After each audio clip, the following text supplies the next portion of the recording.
Et 8h50, Emmanuel Ducrot, ce matin. Bonjour Dimitri, bonjour à tous.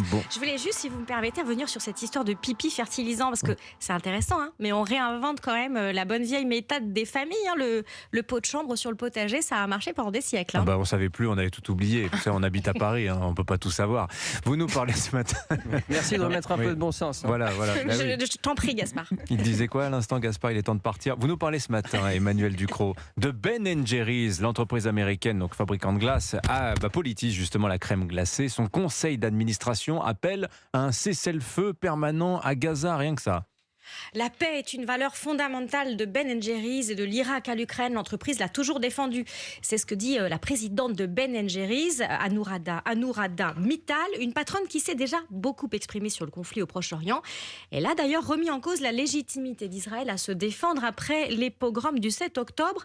Le centre Simon Wiesenthal, une ONG qui lutte contre l'antisémitisme, a appelé au boycott de l'entreprise au motif qu'elle défend des positions antisémites. Et ça, c'est pas bon pour les affaires. Alors ça a déjà valu d'ailleurs ces décisions à Ben & Jerry's de gros ennuis avec sa maison mère. Et oui, la société anglo-néerlandaise Unilever qui a racheté Ben & Jerry's en 2000.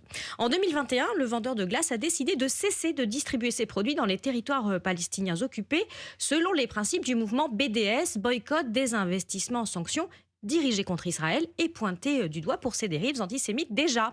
Unilever, furieux, a réglé le problème en cédant les activités israéliennes à un franchisé local. C'était trop compliqué.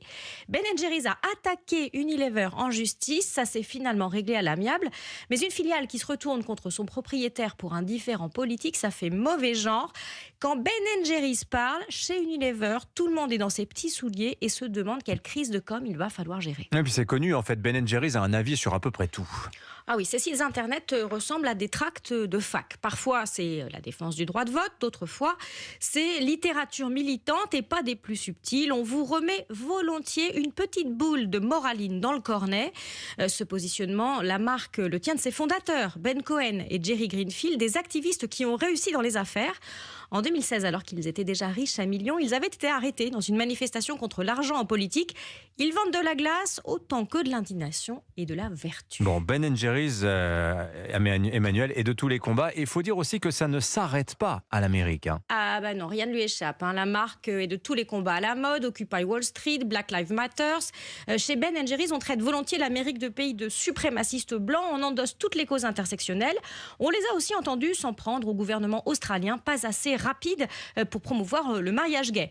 Tant de belles intentions, de générosité inclusive, un si grand cœur au service des opprimés, ça finit par être louche. Ben & Jerry's ne serait-il pas en train de nous faire ce qu'on appelle du purpose washing, c'est-à-dire une utilisation outrancière et cynique de valeurs morales plus ou moins authentiques pour les transformer en bon argent? L'entreprise saute d'une cause à une autre parce que ça fait causer. Et la preuve, c'est que j'en cause et que c'est de la pub gratuite. Ça finit par être un peu comme ces crèmes glacées, trop lourd, trop sucré. Ça écœure un peu et puis ça colle aux doigts. Ben, Jerry, s'il vous plaît, faites-nous des glaces, pas la morale. Merci beaucoup. Signature Europe, Emmanuel Ducrot, 8h54.